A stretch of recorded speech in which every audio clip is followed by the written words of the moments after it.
Hi, my name's Gary Marcus. I'm the author of the book Kluge, The Haphazard Construction of the Human Mind. And today my guest is Eric Schoenberg. My background is in psychology. I'm a cognitive scientist. And what we're going to be talking about today is the stock market crash or whatever it is that's going on from a psychologist's perspective. Eric Schoenberg has a background both in psychology and investment banking. I'm going to turn it over to Eric. Eric, tell us a little bit about yourself.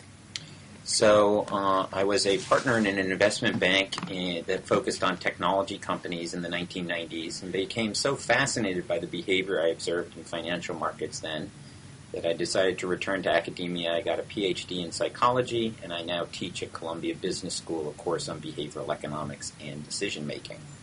And I was just browsing your website, and I don't think there's anybody around who's more appropriate for talking about today's discussion. But before we get into the psychology of it, I think everybody knows something bad is happening, sort of like in Ghostbusters, something really bad. But not everybody knows exactly what it is, including intelligent people like me who don't have degrees in economics. So maybe we could just start by reviewing what exactly is going on right now. Why is Congress talking about a bailout? What is the state of the affairs? Okay.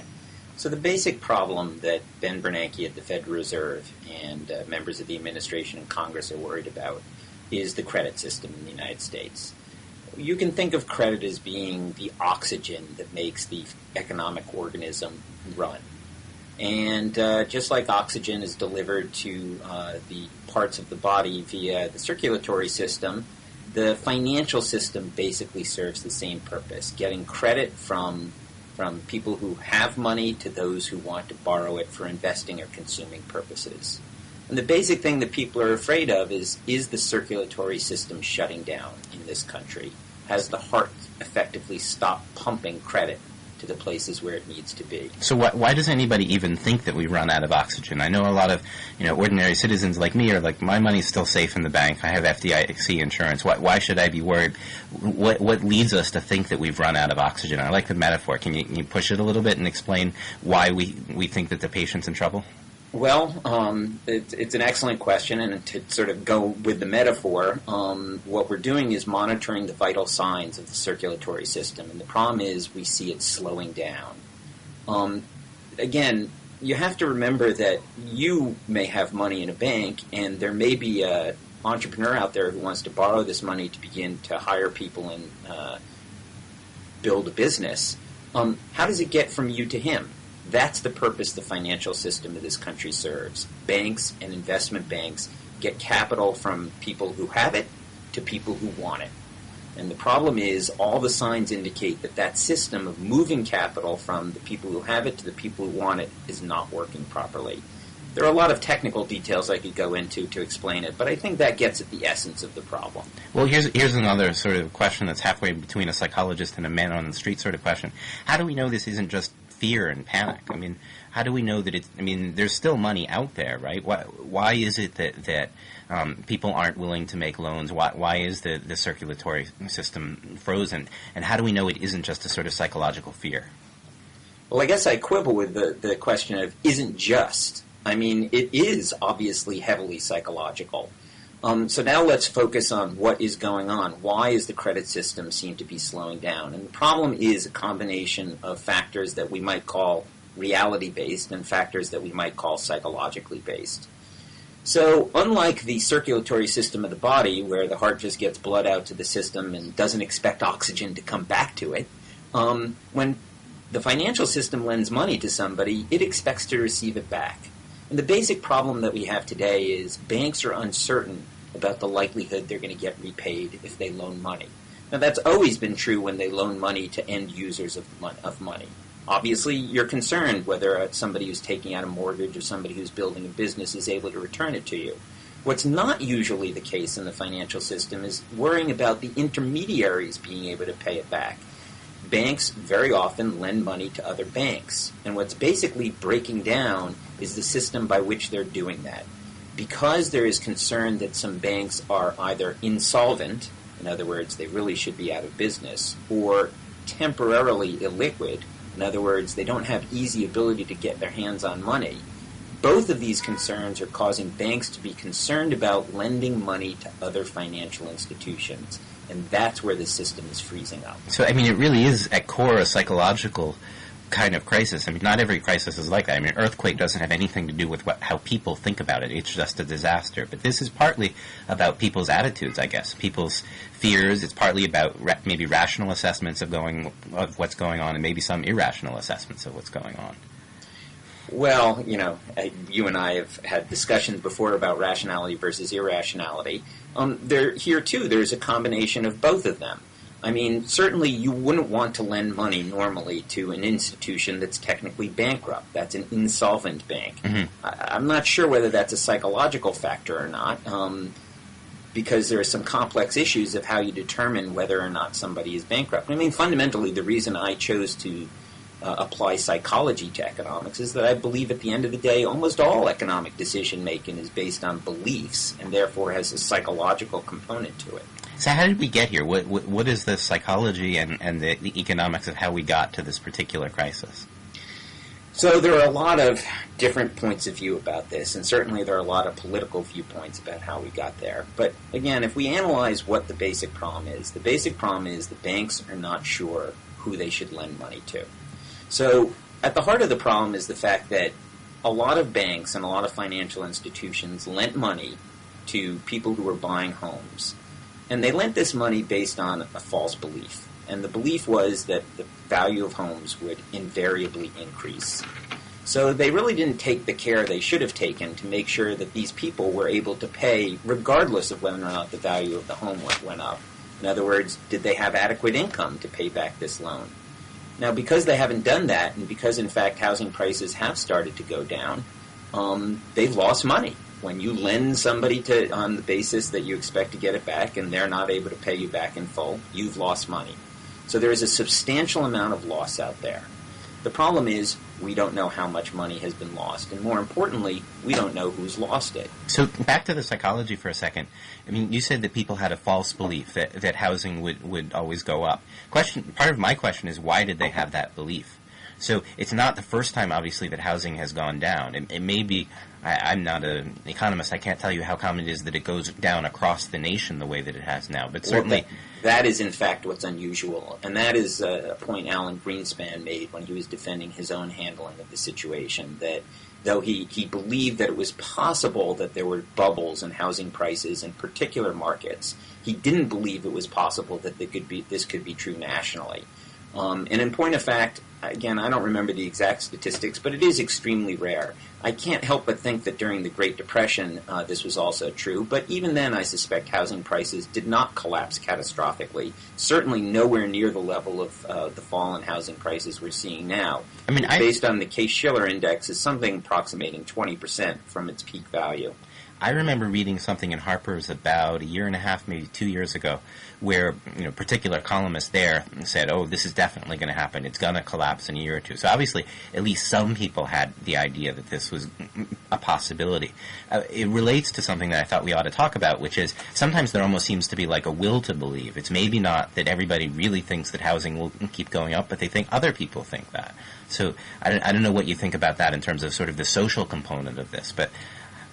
So this is the essence of a fundamental question in economic theory. For a long time, economists, financial economists in particular, believed in the efficiency of markets, which is to say they thought that markets found the correct price of assets. And therefore, in something like the housing market that has many buyers and many sellers, prices reflected a true intrinsic value of what things were really worth. This always seemed kind of naive to me. I mean, it seems like there have been many periods in history where people did overweigh certain assets. So the tulip panic, which maybe you can talk about in a few moments, is another example that comes to mind where it seems like everybody was sort of smoking the same something or other.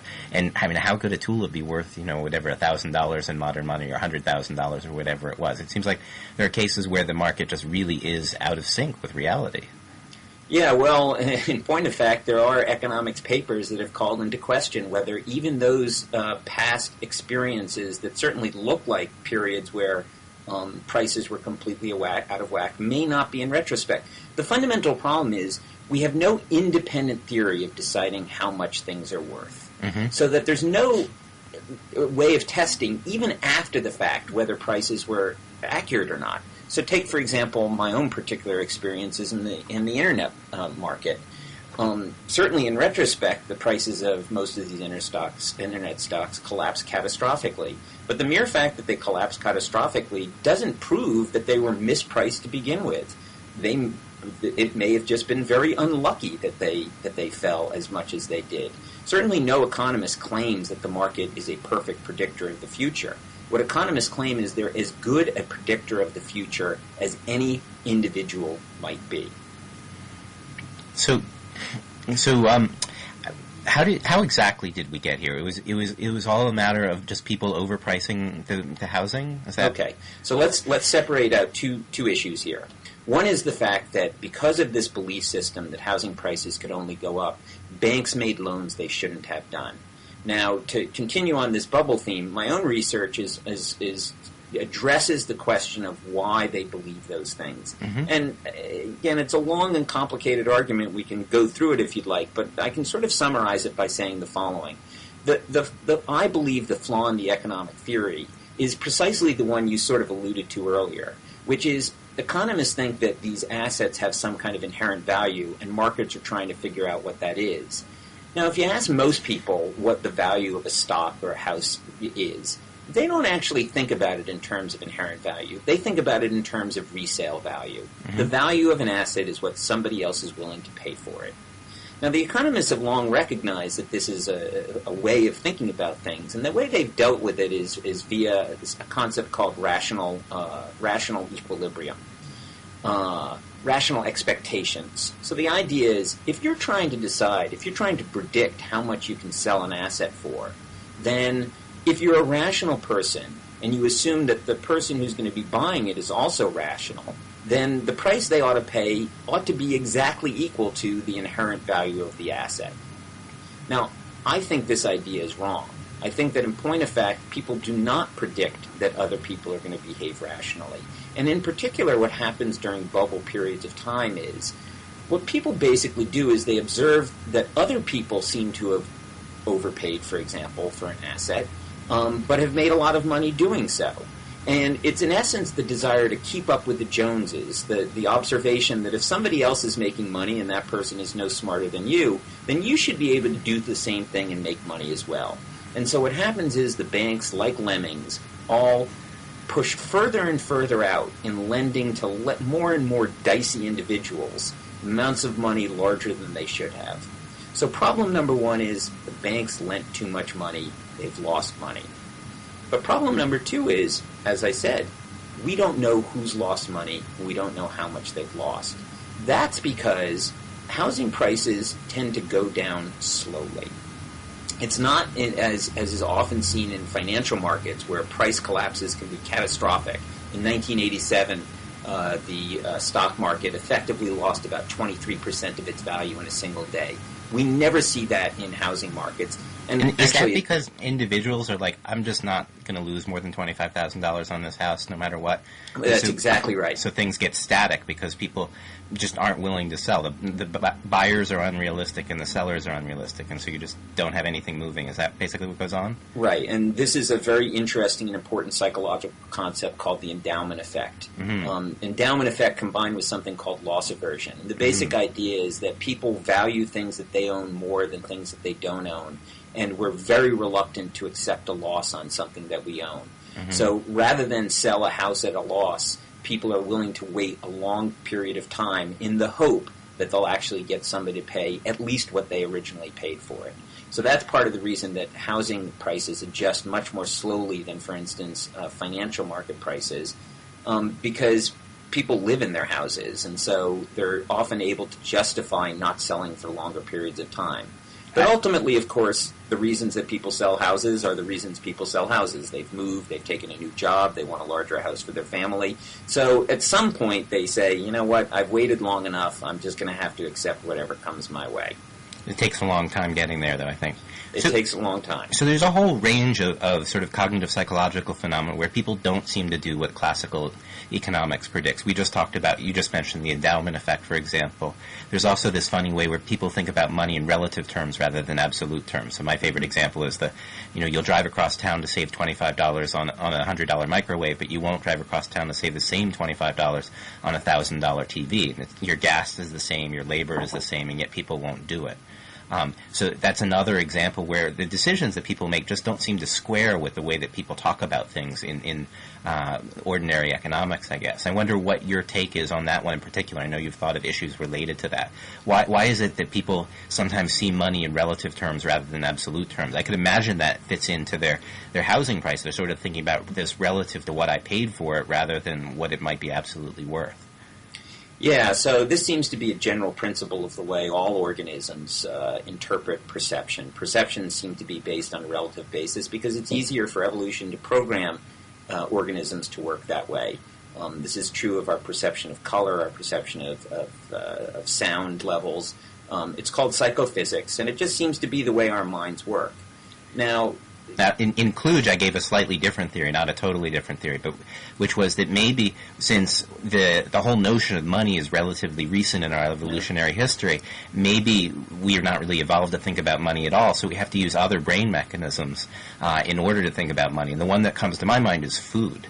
I think that wealth is sort of like having enough food, and the thing about food is it spoils. And so if you have a little bit more money, if you have a tiny bit more food than you already did, that might make a big difference. But if you have a ton of food and you have just a little bit more, that's not really going to matter because it might spoil eventually.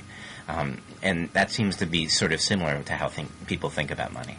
Well, I certainly agree that the kind of issues that humans dealt with at the time that evolution was acting upon us are very different from the kind of issues they deal with today. The explanation that you offer is certainly a plausible one. I would simply note, for example, that not only is money a very new concept, but I think the very idea of saving is a very new concept.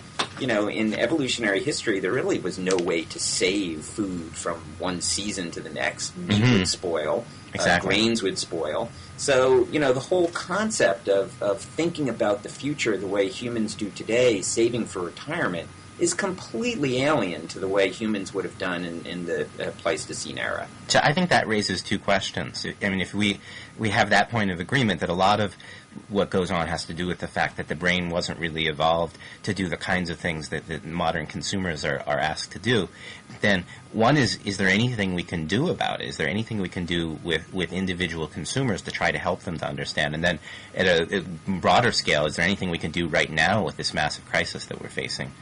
So let me come back to a comment you made about relativity. And in fact, there's a funny little story that Danny Kahneman, who is a psychologist at Princeton who won the Nobel Prize several years ago, tells. What I try and teach my students is what I call the concept of psychological jujitsu, which is to utilize these sort of flaws in our decision-making processes to your own benefit. Now, clearly, in order to do this, you have to know what it is you're trying to accomplish in the first place.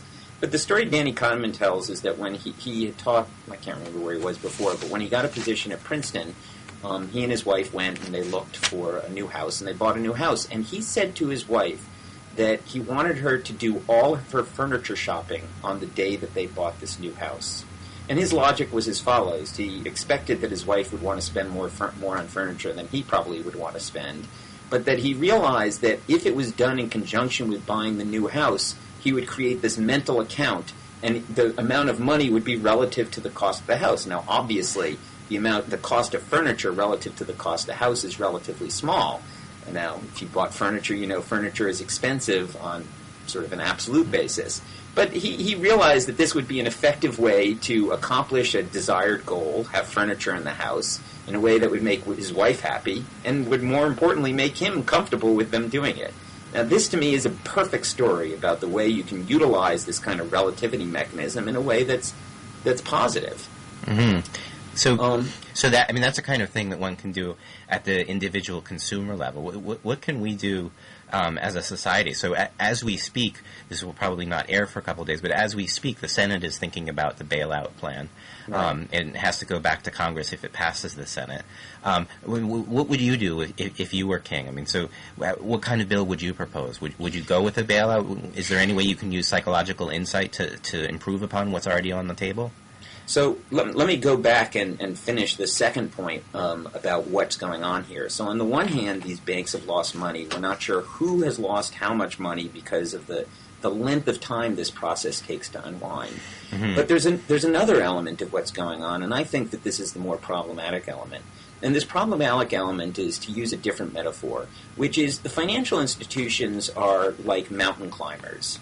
And mountain climbing, of course, entails a certain amount of risk, and every individual tries to control for that risk as best they can.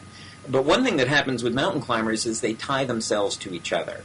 And this allows one that slips and fall to help somebody who slips and fall to be helped by one of their fellow mountain climbers.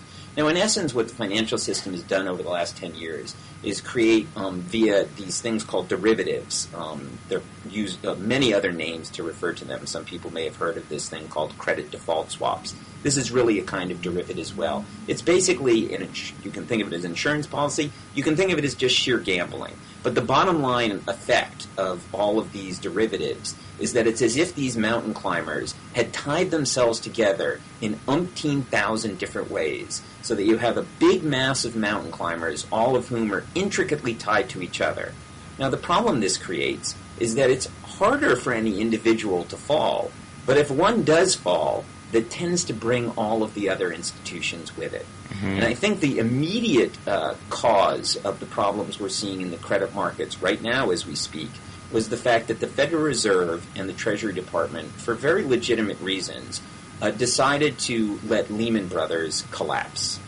And the problem was that it was the collapse of Lehman Brothers that led all of these financial institutions to realize how intricately tied they are to one another. And this created an enormous amount of fear. So I think the taxpayers want to cut them all loose, but maybe don't understand what the consequences of that would be. I think that's exactly right. So before we even get to an analysis of what I would suggest should happen, let's take a little bit to analyze what has happened.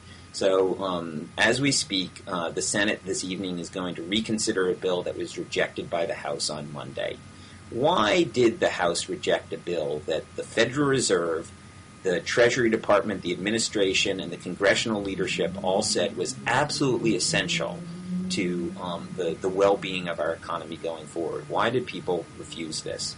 Well, part of it has to do with the fact that it's an election year, and they thought their constituents would be angry. So that's clearly constituents are very angry about it. But what's fascinating is after the vote, before the vote, everybody was saying that the constituents were basically saying that they were about 90% or 95% against and only 5% in favor. What's fascinating is after the vote, now it appears that constituent reaction to Congress people is running about 50-50.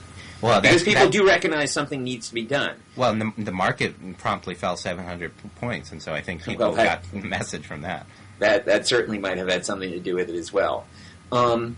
This really does put me in mind of one of the standard experimental procedures that has been used in an area called experimental economics, or sometimes called behavioral game theory. And there's this a little game that's been done called the ultimatum game. The ultimatum game is extremely simple. In the ultimatum game, there are two parties who have the opportunity to split between them some pool of money, say $100. And the two players take different roles. One player is the proposer, and they get to offer to the other player some portion of the pool, $30, $40, $50, whatever they like to offer. The other player is the responder, and the responder only has one choice to make. They either say yes, in which case the pool of money is split as the proposer had offered, or they say no, in which case neither party gets any money whatsoever. Now, standard economic theory says that, think about it from the perspective of the responder. The responder has a choice between, let's suppose the proposer offers $1 out of 100. So the responder has a choice. They can either say yes, in which case they get $1, or they can say no, in which case they get nothing. Now, an economist looks at it and says, this is a very simple decision. $1 is better than nothing, so they should say yes and take the $1. The problem is this isn't the way humans actually seem to think. This experiment has been There, done. you just admitted economists aren't humans. Economists, well, there's an interesting paper asking the question, does studying economics make people more selfish? Yeah, I know the paper. And the answer seems to be yes. And this may be part of the reason, although this is an interesting kind of selfishness, because people turn this down, and the reason people turn down what they perceive as unfair offers is because people value fairness. And I think so in essence, people are willing to take an action that causes themselves harm, foregoing a free dollar, in order to harm somebody that they think is being unfair. Well, and I think that plays into what's going on now. Why Absolutely. the taxpayers don't want to pay it. It seems unfair that their money should go to the people who screwed up. Absolutely. And so people perceive this as a very unfair situation. During the 90s and early 2000s, these investment bankers were making huge amounts of money, and people by and large accepted it because they figured they were providing a necessary service for the country. Now that they've all lost a lot of money, people look around and say, let me get this straight. These guys were making tens, $20, $100 million, and they were actually bankrupting in this process, and now you want me to give my hard-earned dollars to these guys to help them out? Hell no. So even though people recognize that there is going to be a cost to themselves, they're willing to bear that cost to punish people that they think behaved inappropriately. Well, that's a lot like the Robert Frank doomsday stuff that we were talking about recently, that people are willing to commit, or maybe not even willing, but just involuntarily commit themselves to emotional states that might do themselves harm in order to have some credible threat. And so in a way, it's rational for the taxpayer to say, I'm willing to suffer for myself, if it means that people who are going to rip us off won't get to again. Well, that's right, and I think the positive potential outcome of this, and I'll be clear about my own prejudices. I'm an Obama supporter, a liberal Democrat, and my view is that one of the positive consequences of this is people are going to realize that regulation is essential to the proper running of a free market, and that kind of anger, properly channeled, will cause the political system to impose the kind of regulations that I think are necessary to ensure this doesn't happen again. I mean, this is where I worry about the rationality of the voters. It should lead them to that, in my opinion. I share your politics and agree that regulation is important, and yet if you look at the polls, Obama only has a tiny edge. You would think if people were really concerned about this issue, as they are, that they would try to understand, think through the consequences, and we should be seeing a massive shift to the left. We should have a lot of people saying, well, we supported the right, look where that got us, we should move over to the left, and we should have more regulation. But you don't, the effects and the size of the magnitude in the polls are remarkably small. Like, there is a shift towards Obama, but it's like 3 or 4%, not 10 or 20. Well, remember, these events have happened over a very short period of time, and it's a little unclear how things are going to play out. Going back to this issue, I mean, it's sort of like the classic stages of grief. The initial reaction of people is anger, or denial, I suppose, first, and then anger. Swiftly head to bargaining.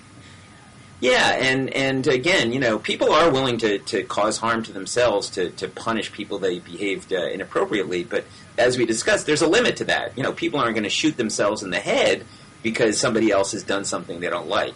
And so I think people are coming to grips with the reality that something must be done. And I do expect that Congress will take some action, because I think that there will be fear of the consequences of not taking any action. I think it depends a little bit on the stock market. I mean, we'll see, but the stock market went down radically and everybody gets very anxious, then it goes back up a little bit, and it'd be interesting to see how the oscillations in the market, which are pretty wild at the moment, plays into it. Yeah, but this is one of the things that I find most fascinating of all. The government plan, and again, if you want to talk in detail about the government plan, but the government plan fundamentally is predicated on the following notion. It's predicated on the idea that there is psychological panic out there, and the consequence of this panic is that market prices are not accurate. The prices of these assets these banks hold, these mortgages and complex derivatives based on mortgages, are not accurate because it's what people are calling fire sale pricing. And what's fascinating about this is entirely contrary to the economic theory that this administration certainly has held to, which is that markets are as good as anybody can come up with for pricing assets. So here we have the Treasury Department, led by the former chairman of CEO of Goldman Sachs, the Federal Reserve, led by very prominent academic economists, who are all saying, well, market prices aren't really necessarily always that accurate. And what you're saying, and I don't disagree with you, what you're saying is, but at the same time, people look to the stock market as an indicator of whether the decisions that government is being made are good ones or not. Now, there's a disconnect here. Either market prices are accurate or they're not accurate. And if they're not accurate, which is what the plan is based on, then why should we look to the stock market to tell us what to do? I don't disagree that people are doing it. I just think that there's something highly inconsistent with their doing this. Well, I think that the people who are sort of running the show understand that the day-by-day stock market prices aren't the relevant criterion here. But I think that for your average person who doesn't understand the details of the economics, when the stock market has the biggest drop in 20 years or whatever the number is, that has an impact on them, even if they don't understand the detail. Part of, I think, the difficulty here is this is one domain where the individual probably in general doesn't really understand what's going on. It's just way too complicated. You have to have too much specialized training. And that's an issue for democracy, right? When you have situations where the voters can't reasonably be expected to understand the issues. I think that is a big and complicated issue. I don't disagree. I'll tell you again, I have no data to support this, but my own feeling is that, it's certainly true that most Americans have some kind of investment in the stock market via 401k plans or an IRA, etc. But the fact of the matter is the increasing inequality of wealth in this country over the last 20, 25 years has meant that the bulk of the stock market is held by a relatively small slice of the population. And my feeling actually is that declines in the stock market are not nearly as threatening to individuals as that kind of analysis would suggest. Again, I go back to the ultimatum game, and I kind of think, a lot of people look at falls in the stock market and say, oh, Wall Street's taking it again, good, they deserve it. The problem is that they're not going to feel that way when they lose jobs. People are very concerned about their jobs. And what's interesting is because all of this so far has really occurred on this level that is very hard for people to understand. It deals with aspects of the financial system that people are not familiar with, people don't have direct experience of. So it feels very unreal to them. And what's interesting is, there's been this huge crisis. People have been running around like chickens with their heads cut off. But the actual tangible impact on the economy has been very hard to observe. Sure, some jobs have been lost, but nowhere, not even at the level of a normal recession, much less at the level of the Great Depression, where 25% of the population was unemployed. So, people, I agree, people are not very sophisticated about the way they think, but they're not idiots. They understand what their direct experiences are. And I think people have come to recognize that there is a real threat to their jobs. And that's why opinion is shifting in the direction of saying, we really need to do something here. And though people are upset, feel it's unfair, again, call me an optimist, which most people would not. But I think the longer-term impact is that, we're going to get through this problem and it's going to force people to confront some issues that really should have been confronted. In terms of regulatory. Issues of how to regulate financial markets so that they serve the real purpose they're meant to serve, which is the efficient allocation of capital to businesses that need them. So let's go back in history a little bit. I mentioned the tulip thing before. Could you tell our listeners a bit about what happened then, and maybe we could also talk about the 1929 crash and whether you see these things as similar, whether the psychological mechanisms are similar or different? Right. So my research is fundamentally about bubbles, financial bubbles. And what's interesting about this thing called bubbles, and everybody has a general sense of what a bubble is, although it turns out the technical definition is a little hard to do. But in essence, people believe that a bubble is when the market price of an asset is far in excess of its true underlying value. What's fascinating is these bubbles have been observed ever since financial markets began, effectively in 17th century Holland. The Dutch were really the creators of financial markets, and tulips happened to be one thing that was traded in early 17th century Holland. And basically what happened was the price of, So tulips have this unusual characteristic in that the colors, unusual colors in tulips are caused by this thing called a mosaic virus. And this mosaic virus is a non-genetic component. So basically, it's a complicated sequence of events to explain that tulips can be very different in their color. And what happened was certain types of colors became very valued. And it got to the point where some tulips were being sold for the value of an expensive house in Amsterdam, or the value of a ship. Needless to say, this was not a very sustainable situation, and within a short period of time, certainly less than a couple of years, tulip prices collapsed. Do you know if there were naysayers at the time who said, look, this is just a tulip? In every bubble there has ever been, there have been naysayers who have said that this is ridiculous. What happens over time is they get overwhelmed by the observation that they're wrong. And this goes back to my own experience. As I said, I was a partner in an investment bank that focused on technology companies. I'm sort of, one of my claims to fame is an email I sent to my partners in December of 1999 predicting that the end was near and things were going to be catastrophic. And, of course, that prediction proved to be accurate. It was ignored by my partners, and to be fair, part of the reason they ignored it is because I'd made the warning before.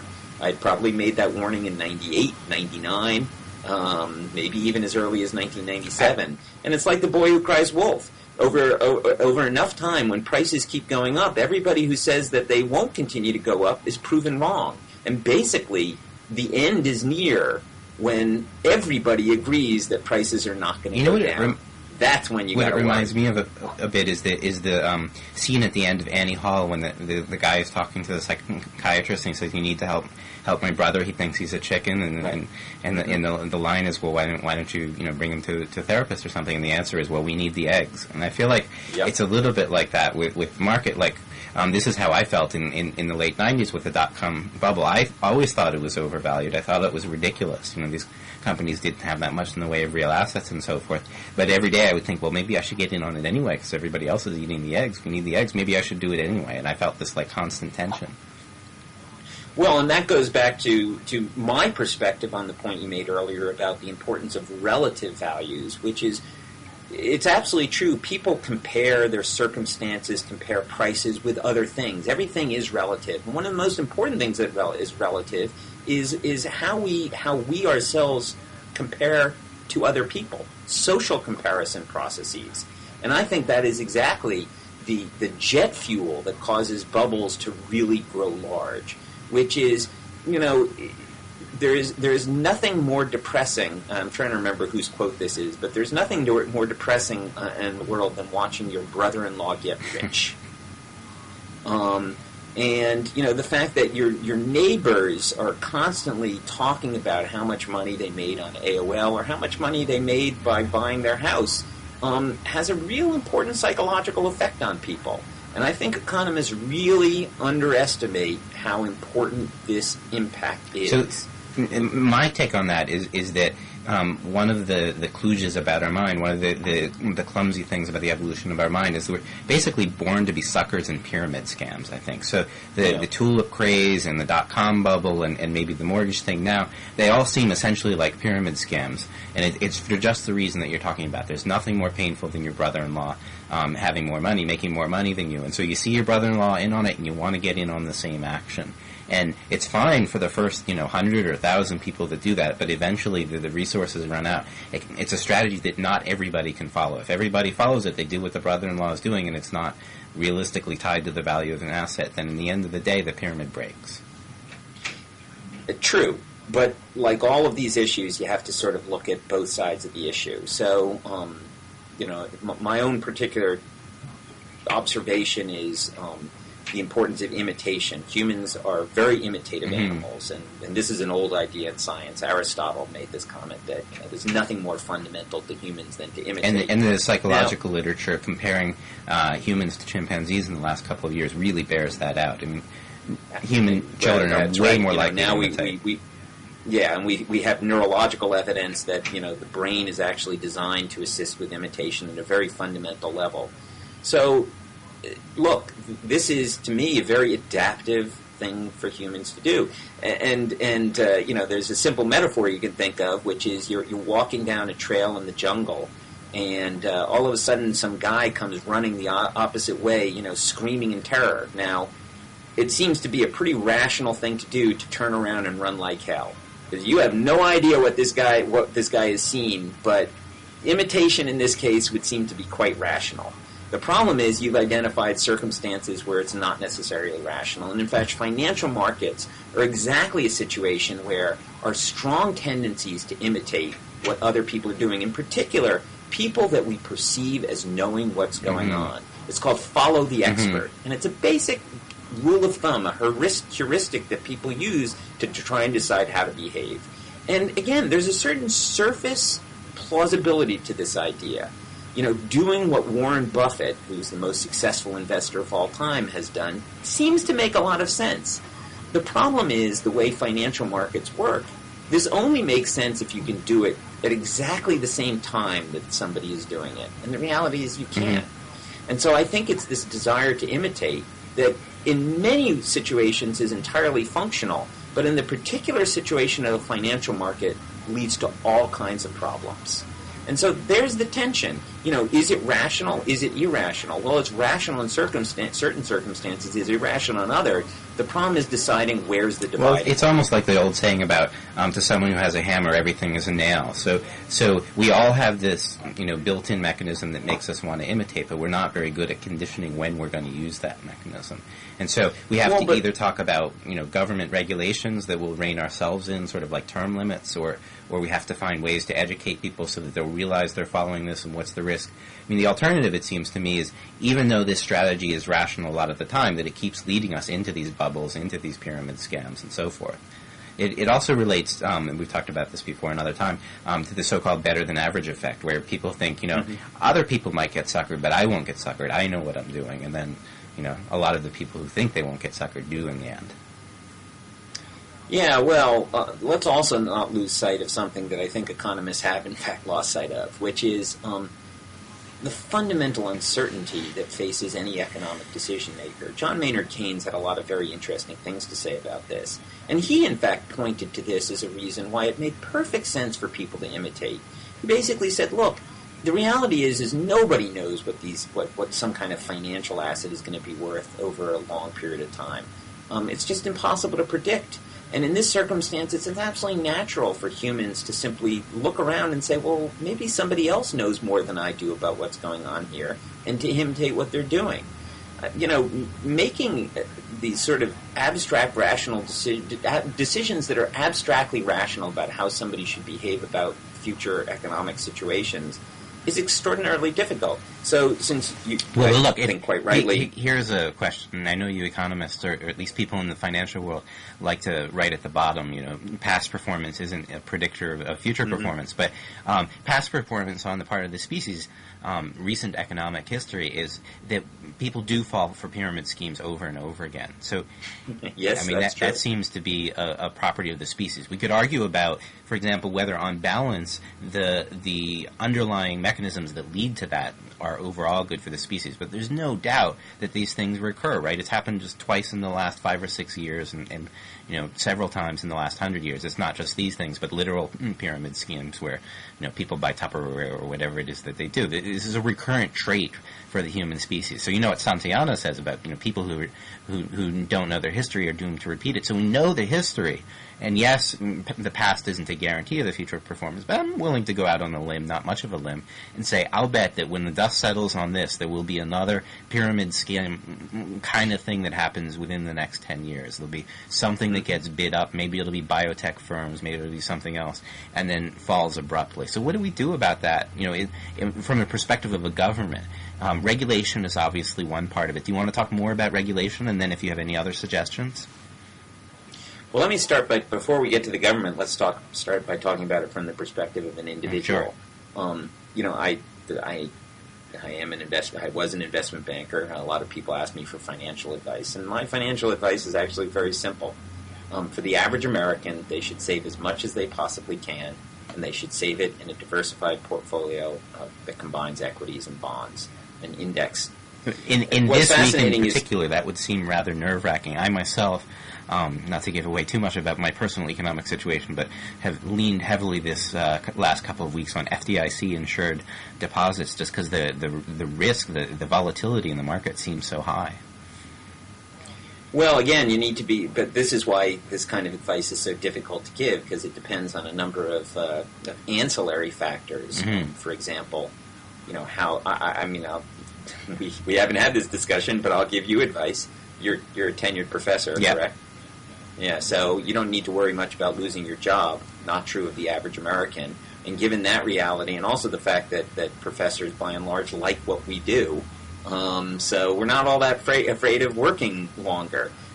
So retirement is not that big an issue for us. But for the average American who has to worry about their job and has to worry about retirement, this isn't quite as true. Now, on the one hand, this could argue for taking a safer posture. But now this is linked back to my comment that you should save as much as you possibly can. I mean, a fundamental problem that Americans face is we're not saving enough money. As a country, we do not save enough money. And this also was a consequence of the bubble, because people thought they were saving money. They thought they were saving it in the form of the value of their houses. But, of course, those housing prices aren't holding up. And so money they thought they were saving turns out to be an illusion. We weren't as a nation, I think, and you would know the data better than I, but we weren't as a nation particularly high on the savings charts even before the bubble. I mean, we've always been sort of hand-to-mouth as a nation. Not historically. The United States was a perfectly good saver. I mean, not at the rates that have been seen in some Asian countries, for instance, but, saving rates were fairly high. It's only in the last 15 years or so that saving rates have dropped so dramatically. And in fact, more recently have dropped to negative numbers. People were actually saving less, or rather, they were dissaving. They were spending more than they earned. I mean, there's been high personally, as somebody, again, and part of this is just my own natural nature. I'm a thrifty person by habit. And again, this is hardly a new idea. Dickens certainly wrote about it, and I'm sure there's plenty of older quotes that I could use, but he basically said, the recipe for happiness is spending less than you earn. And what's amazing is people seemed to have forgotten that idea. Credit cards, frankly, too, I think, are something that taps into something primordial that people just don't get. I mean, it has to do with future discounting is a famous phrase in economics, that you can give people credit cards and they go nuts. I think I saw a number, the average credit card debt was like $10,000 a person in the United States. It's phenomenal. And look, here's sort of a bottom line observation, that businesses have been far more educated and are more sophisticated in thinking about the psychological mechanisms that people use to make decisions than the individuals are themselves. So businesses have a strong incentive to try and encourage people to take actions that are in the business's interest, but not necessarily in the individual's interest. And certainly this is true in spades in the financial industry. Part of the reason, there are two components to this advice I'm giving. One is how much you should save, as much as you can, and most people don't do that. And by the way, I'll simply observe that the more you save, and the complement of that is the less you spend, then the less you're exposed to fluctuations in prices because of changes in the market. If you're saving a lot of money, spending a lot less than you're earning, it doesn't matter as much if the price goes down temporarily or not. The other component of what I'm saying... If the price of real estate goes down. The price of real estate, the price of stock, whatever. I mean, many other people have pointed out that for most people who are saving for retirement, if you're my age, 46, I'm not going to retire for 20 years. That's a long period of time by financial standards. And evidence strongly suggests that whatever's going on in the market today, big fluctuations, whatever, doesn't mean a lot in the context of a 20-year period of time. So, I think most people do have this tendency to sort of, I don't know whether I'd call it panic, but certainly react strongly to circumstances such as we've seen. And this is a mistake. People would be, in financial terms, people would be a lot better not doing anything. Can I bring it back to the global situation for a moment? Do you think that tendency to sort of look at the short term and maybe not take the long view is playing at all in the minds of the Treasury in terms of Wall Street, in terms of Washington? Or do you think that they're right to be I mean, the problem that they're dealing with is, in a certain sense, fundamentally short-term, but they obviously think it will have long-term consequences if not corrected. But do you think that there's any risk there that people are overreacting to the sort of transience, and maybe they should take a deep breath and think about, whether this is going to balance out more over the long term? Almost invariably, I think that's true. One of the issues with democracy is that it's both the good and bad thing about democracy. Democratic governments are highly responsive to the desires of the voters. And the problem is, if the average voter is focused more on the short term, then it's perfectly natural that the government is going to focus on the short term as well. In addition, there's what's called an agency problem, which is a politician who can expect to have a 10 or 15-year career, almost by definition, isn't going to care that much about what happens after they're gone. But so I was really asking, you're absolutely right that the voters, they being mortal human beings, are going to be more concerned about short-term issues than long-term and so forth. But what about Paulson and Bernanke? Is there any chance that they are because they're so caught up in the immediate detail, that they're actually missing something of the long-term picture? Well, look, there's a trade-off here. I definitely believe that there is an excessive focus on what's going on in the short term. So let me give you an example of this term that's been thrown around a lot, moral hazard. So what moral hazard is? The observation that if somebody has reason to believe that if things get really bad, somebody else is going to step in and help them, then they're likelier to take greater risks. They figure, well, what's the worst thing that happens? If things go bad, somebody is going to step in and help me, i.e. the government. So there's been a lot of discussion about this moral hazard problem, and it is a real problem. In fact, one could argue that moral hazard led, to a certain extent, to what we've experienced today. But at the same time, everybody... So Bernanke was quoted as saying that there are no ideologues in a financial crisis, by which he meant, I think it's fair to say, an interpretation of that is, during a financial crisis, nobody's going to worry about moral hazard, because that's a long-term issue. We're dealing with the immediate issue today. Now, but the lesson of this is not going to be lost on future risk takers, that there's a chance the government will bail them out. Absolutely. I think this debate is over. That's exactly the point. The debate only works to the extent that you think people don't actually learn from the past. Because it's so clear that what happened is that the government will step in when people fail, that they're going to learn that lesson. And I want to go back to a point I made earlier, which is a very central piece of my argument about why financial markets work the way they do. I said it makes sense to imitate what other people are doing. Now, in financial markets, maybe that's not so true, but consider what happened here in the financial market. If you lose money as an individual by making some stupid decision, you lost money and nobody's going to help you out. But if you lose money doing something that lots of other people have done, like taking out a bigger mortgage than you can really afford, well, lo and behold, the government's going to step in and help you. So this is further reason why it's perfectly rational from an individual perspective to do what everybody else is doing, even when it looks like a dumb thing to do. Well, another example of that, I think, is people who live close to the water and don't get flood insurance or hurricane insurance. Cause that's a great cases example. Where the government bails people out because it happens to a lot of people. Absolutely. So what can government do about this? Well, this is a very difficult question. My view is that, so let me try and identify the pieces of mistakes that I think were really detrimental. And I've been having a debate back and forth with some of my friends. I live in a very upscale community, so I have a lot of Republican friends, conservative friends. And the general consensus in this community seems to be the problem is all can be laid at the feet of Fannie Mae and Freddie Mac, what are known as government-sponsored enterprises, GSEs. And the reason they believe this is because the GSEs basically relaxed their standards for lending. Now, I find this argument absolutely bizarre, but I will say that I do think the concept of the GSEs was flawed to begin with.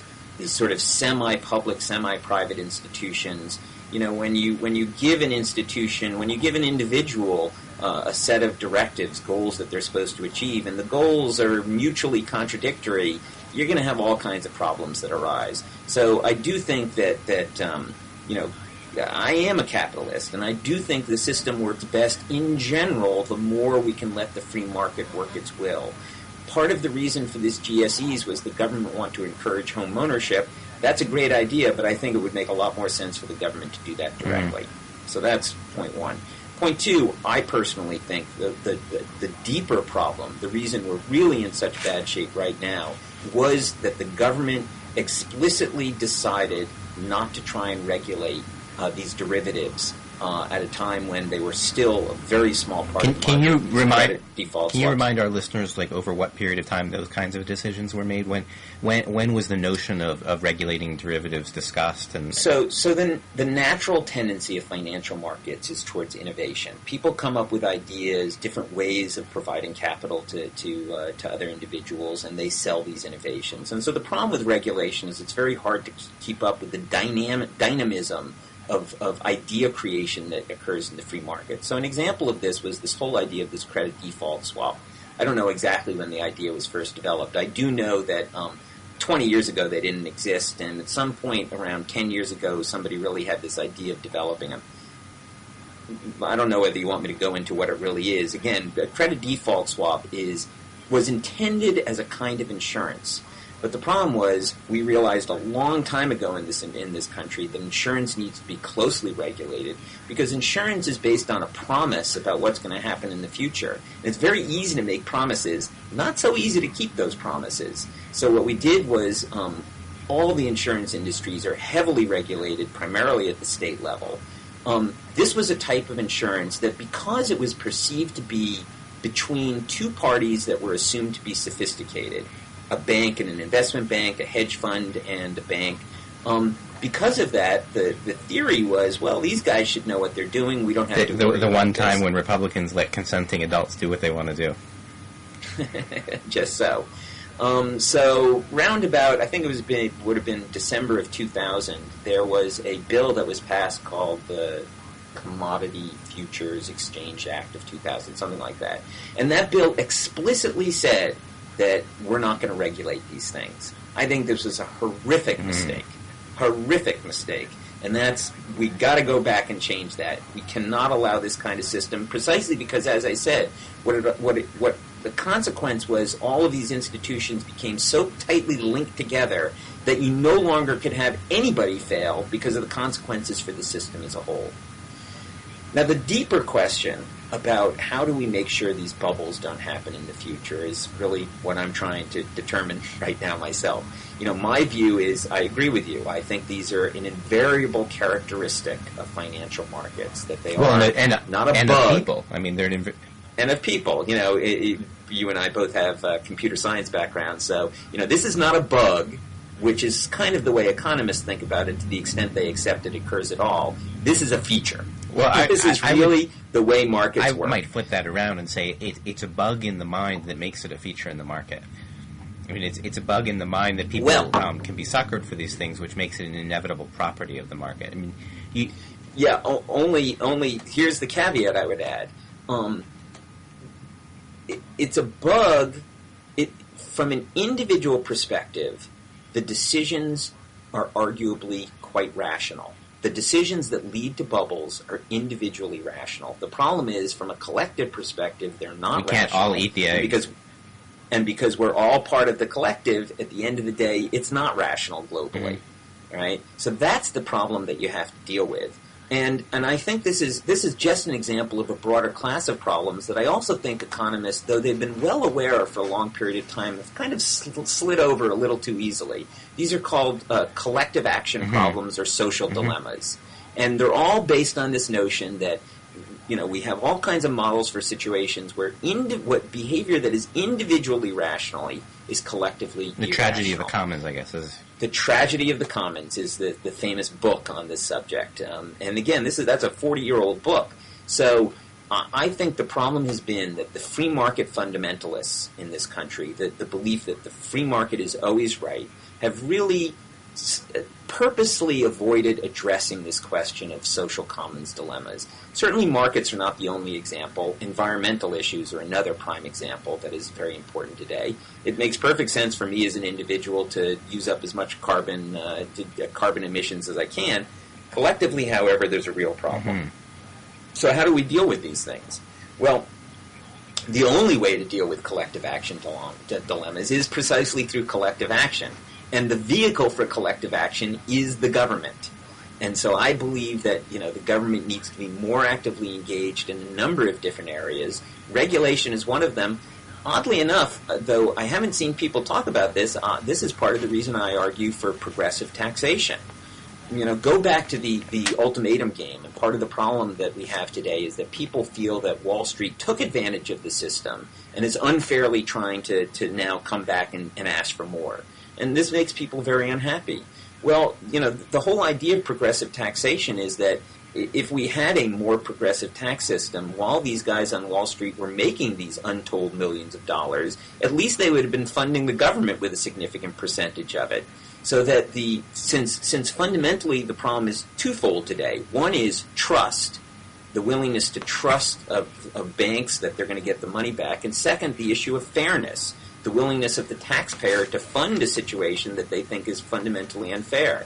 And I think both of these systems, both of these issues can be addressed by a more progressive attitude of saying, look, fairness dictates that those who make a lot of money, who may or may not be doing something that's socially productive, ought to contribute commensurate with what they're taking out of the system. And that's going to also increase the level of trust. Because when people feel that the system is fair, they're much more willing to trust in it. Absolutely. We have time for maybe one last topic, which is a much broader question, which relates to modeling and understanding economics. So some people, while they were issuing these derivatives and so forth, thought that they had a good handle on risk. They thought that they could make, very reliable estimates. What's the probability that this investment was going to go down? And we've seen that people make mistakes on that. Long-term capital was another case not too long ago where, Nobel Prize winners seemed to blow it on their estimates of risk and the whole company went out of business. Do you think that the economists are ever going to be able to sort of neatly capture what goes on in human behavior, or do you think that it's unrealistic to ever expect that we'll be able to do that? I mean, is the problem that there's sort of friction relative to these idealizations that economists make that comes from the nature of the human mind, or do you think that if we have the right insight into what motivates people and how they work and so forth, we might eventually come up with an economic theory where people make better predictions about risk? What's your feeling about that? My feeling is the future is fundamentally unknowable. The Earth might be hit by an asteroid in a year. And so nobody's ever going to be able to work that into their equations. That's correct. And again, this is, part of my, what I consider this somewhat distinctive political viewpoint. Again, I don't want to turn this too much into politics, but, I really do see myself as a conservative. And I don't think the current administration is conservative in any way, shape, or form. Well, I mean, the irony is that they're wanting to socialize all of these things. But. Well, that's true, and that's one vision of conservatism. But let me sort of get at what my view of what conservatism is all about in the context of your question. Conservatism is precisely accepting the difficulty of understanding what's going on. And that means being very cautious in any kind of public policy, as well as individual decision-making. Caution in the face of doubt seems to me to be a pretty rational So it's very different from the way conservatism has been spun in Washington for the last 20 years. And in particular, the whole notion of regulation is very consistent with how you're describing conservatism, but not consistent with how conservatives who identify themselves that way with a capital C have gone about things. That's true, we could talk about. I know you're far more involved in language and the effect of language on people's thinking than I am. But it's absolutely true. People have used these concepts in general ways without really thinking about the underlying issue.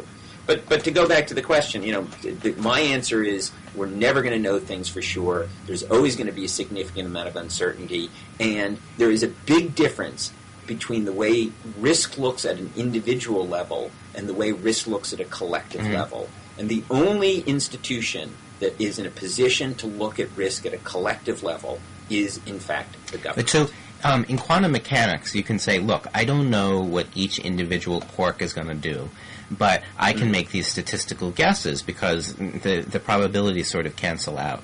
You can guess what's going to happen with pretty good reliability if you look at the action of many individual molecules or subatomic particles or what have you.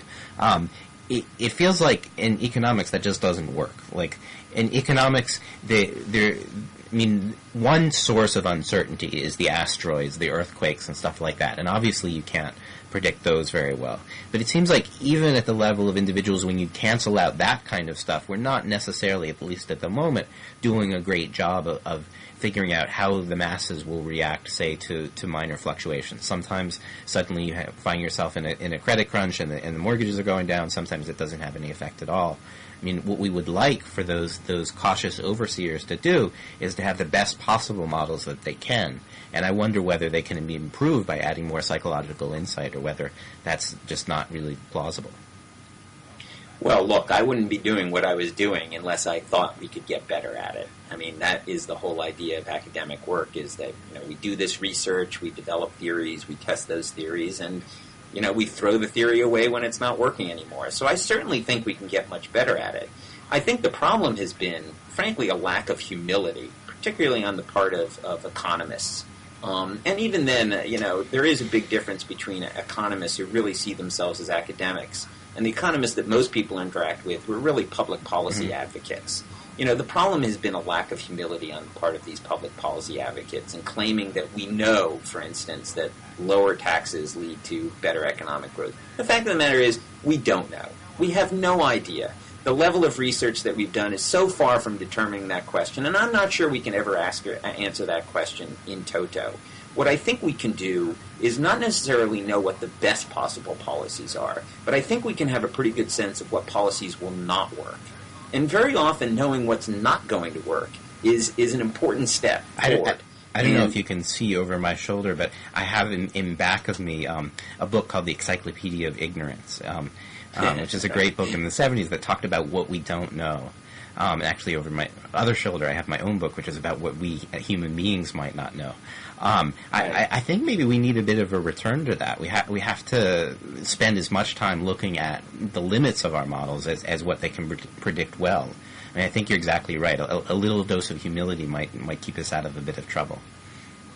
Well, this is an idea that's associated with Karl Popper, a philosopher who's quite well known for some comments he made about the process of science itself. And he basically made the point that science can never prove anything to be true.